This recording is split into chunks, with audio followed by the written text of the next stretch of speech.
Very good morning, students. Today we are going to discuss chapter 1, diversity of living world. In this we are going to see about ultrastructure of a bacterial cell. Bacteria are prokaryotic organism and lack nuclear membrane and membrane bound organelles. Here the genetic material is nucleoid or genophore or incipient nucleus. Ultrastructure of a bacterial cell reveals three layers. Outermost layer is called capsule or glycocalyx. Next layer is cell wall, and the third layer is cytoplasm. So ultrastructure of a bacterial cell reveals three layers: capsule or glycocalyx, cell wall and cytoplasm. Let me see one by one in detail. Capsule or glycocalyx. So what is capsule? Bacterial cell wall with a covering. It is called as capsule or glycocalyx. Just see the picture. Next to the cell wall we can see one more covering. This is only known as capsule or glycocalyx. So some bacteria are surrounded by a gelatinous substance which is composed of polysaccharides or polypeptide or both. A thick layer of glycocalyx bound tightly to the cell wall is called capsule. So glycocalyx, which means a network of polysaccharide, projects from cellular surfaces of bacteria.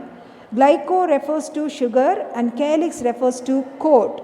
So it's a network of polysaccharide projects from the cellular surface of bacteria. What is the major function of capsule or glycocalyx?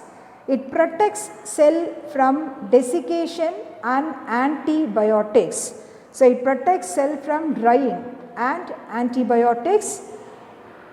This capsule or glycocalyx is sticky in nature.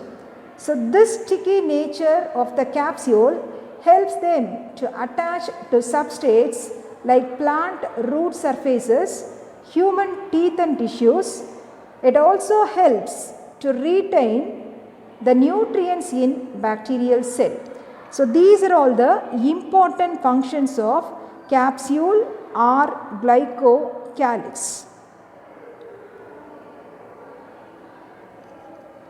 So next to capsule we can see cell wall. The bacterial cell wall is granular and is rigid. It provides protection and gives shape to the cell. The chemical composition of the cell wall is rather complex and is made up of peptidoglycan or mucopeptide. So the cell wall is made up of peptidoglycan or mucopeptide. What is mucopeptide? So it consists of N-acetyl glucosamine, N-acetyl muramic acid and peptide chain of 4 or 5 amino acids.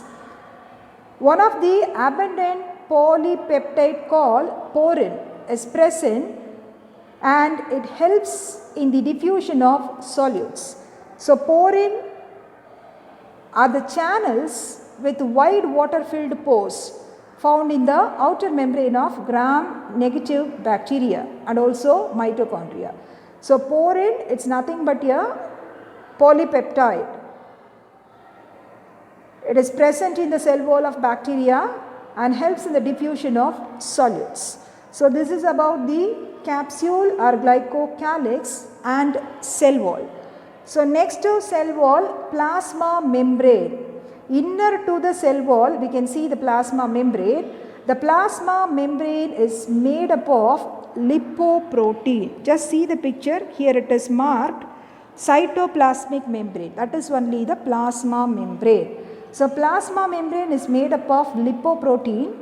What is the major function of plasma membrane? It controls the entry and exit of small molecules and ions. The enzymes involved in oxidation of metabolites as well as the photosystem used in photosynthesis are present in the plasma membrane. So, the enzyme involved in respiratory chain and photosystem used in photosynthesis. Photosystem is nothing but the pigment system.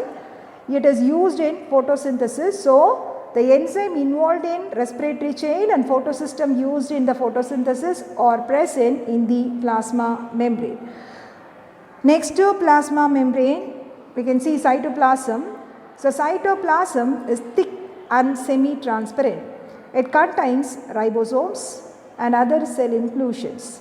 Cytoplasmic inclusions like glycogen, poly-beta hydroxybutyrate granules, sulfur granules and gas vesicles are present. So, in cytoplasm, we can see bacterial chromosome, plasmid, mesosome, polysome. So, bacterial chromosome. The bacterial chromosome is a single circular DNA molecule. Here the nuclear material is not that much developed. The bacterial chromosome is a single circular DNA molecule, tightly coiled and is not enclosed in a membrane as in eukaryotes. In eukaryotes, nucleus with the nuclear membrane, but here there is no membrane. DNA molecule is not enclosed in a membrane.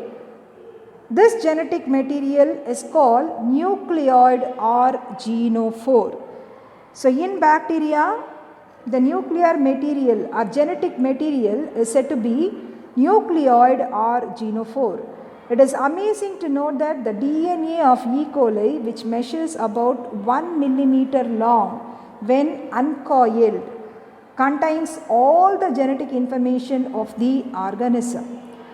Then the DNA is not bound to histone protein, but in eukaryotes, the DNA bounded by histone protein. The single chromosome or a DNA molecule is circular and at one point it is attached to the plasma membrane, and it is believed that this attachment may help in the separation of two chromosomes after DNA replication. Next, in addition with the bacterial chromosome, we can see extra chromosome that is called as plasmid. So, what is plasmid? Plasmids are extra chromosomal double-stranded circular self-replicating autonomous element. The size of the plasmid varies from 1 to 500 kilobase. Usually plasmids contribute to about 0.5 to 5% of the total DNA of bacteria. They contain genes for fertility, antibiotic resistant and heavy metals.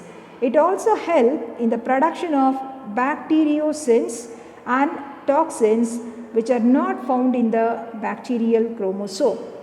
The number of plasmid per cell varies. Plasmids are classified into different types based on the function. Some of them are F factor, that is fertility factor. Some are R plasmid, that is resistant. R refers to resistant plasmid. Some plasmids are called colicin plasmid, COL plasmid. Some plasmid are root inducing plasmid, RI plasmid. Some are tumor inducing plasmid, TI plasmid. So, these are all the different types of plasmid based on the function. Next, mesosome. So, mesosomes are localized enfoldings of plasma membrane produced into the cell in the form of vesicles, tubules and lamellae. They are clumped and folded together to maximize their surface area and helps in respiration and in binary fission. So, this is the major function of mesosome, respiration and binary fission. Next, polysomes are polyribosomes. So the ribosomes are the site of protein synthesis. Number of ribosome per cell varies from 10,000 to 15,000. The ribosomes are 70S type in bacteria and consist of 2 subunit, 50S unit and 30S unit. The ribosomes are held together by messenger RNA and form polyribosomes or polysomes. In addition, we can see flagella and pili. So what is flagella?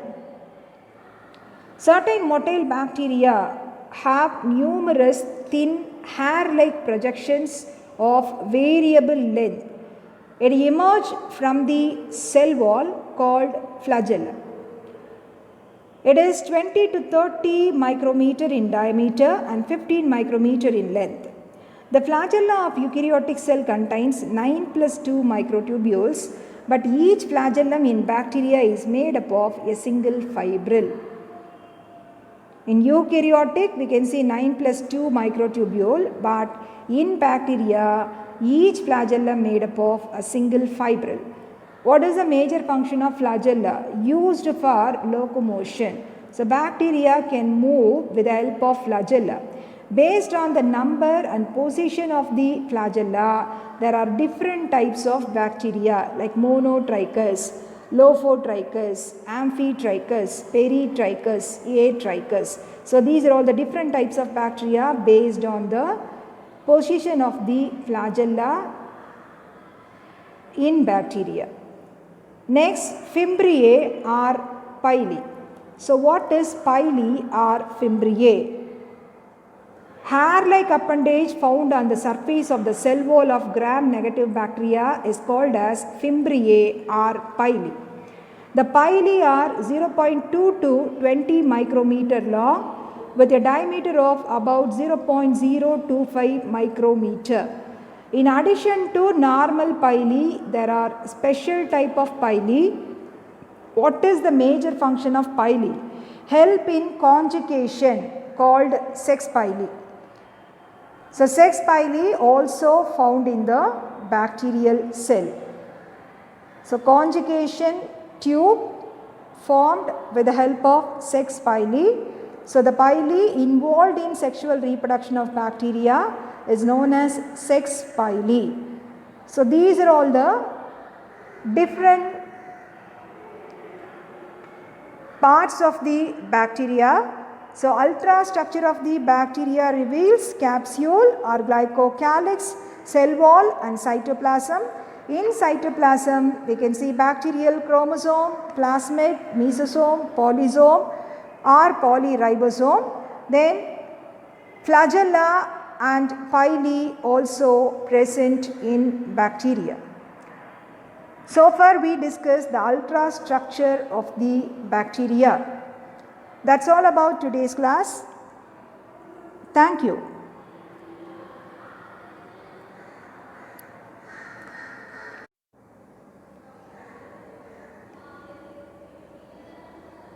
That's all about gram staining procedure and what are all the steps involved in gram staining. So totally two different type of bacteria, gram positive bacteria and gram negative bacteria.